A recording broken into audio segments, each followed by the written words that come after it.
Hello, my name is Lydia Shariff, and I recently performed the role of Mrs. Herring in Clonta Opera's production of Albert Herring.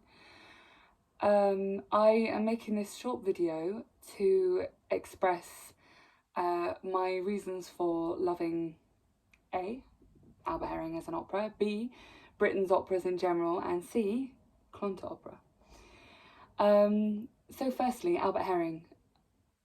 Whoever decided to do Albert Herring this year had a real stroke of genius, because every single person I know, and even the people I don't know, who came and spoke to me afterwards, after the performances of Albert Herring, said to me they were just so thrilled to find something so funny. I was told multiple times about how everybody understood all the text, people understood the jokes, they understood the storyline, and in the final act, in which Albert reappears, sorry, plot spoiler, and when he reappears, the humour, I mean, the laughing was just, it was massive. And what a joy it was to hear an audience laughing, a live audience, after 2 years of online concerts and also of misery and real anxiety in this country. So it was just so funny. The other thing about Albert Herring is that it is so accessible for young singers.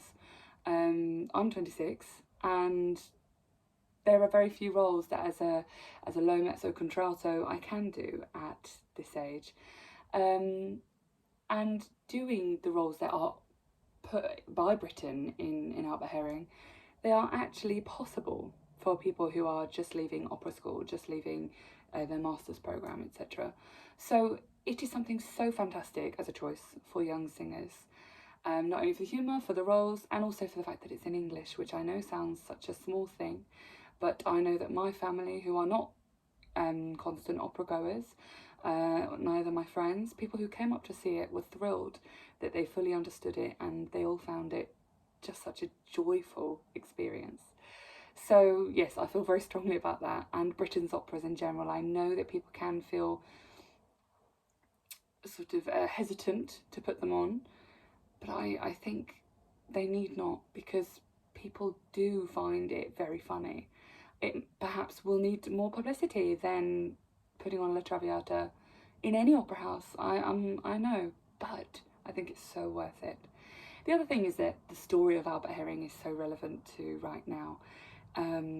This idea of a small group deciding that they know better than the younger people, and the humour of it was not lost in 2022 on either the cast, the creatives, or the audience. So those are things I would say about choosing the opera and any Britain operas in general.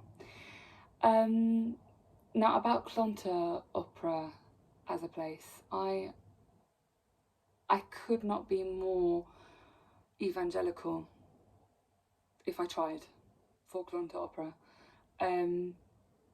I was so anxious to perform my first, professional role.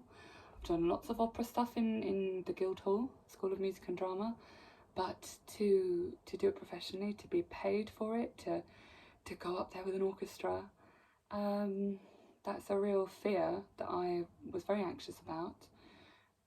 And I could not have been more welcomed and felt more at home. I think whatever age I hopefully get to, I hope I get to some grand old age, I will always look back at July 2022 as the year that my opera career began, and it began at Clonta Opera. There is just no doubt, there's no debate about that. The way that we as young singers are respected as young professionals, not as sort of disposable young artists who will do, okay-ish jobs, but we're treated as young professionals who were chosen, and the thrill of that never really gets old when you've been a student for so long and when you've been so unsure of yourself for a long time. Every single person I speak to, I tell about my experience at Clonta, and I feel blessed to have spent the month there in July.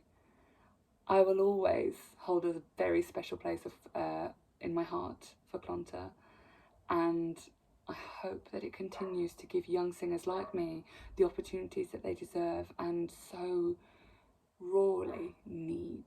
So thank you so much.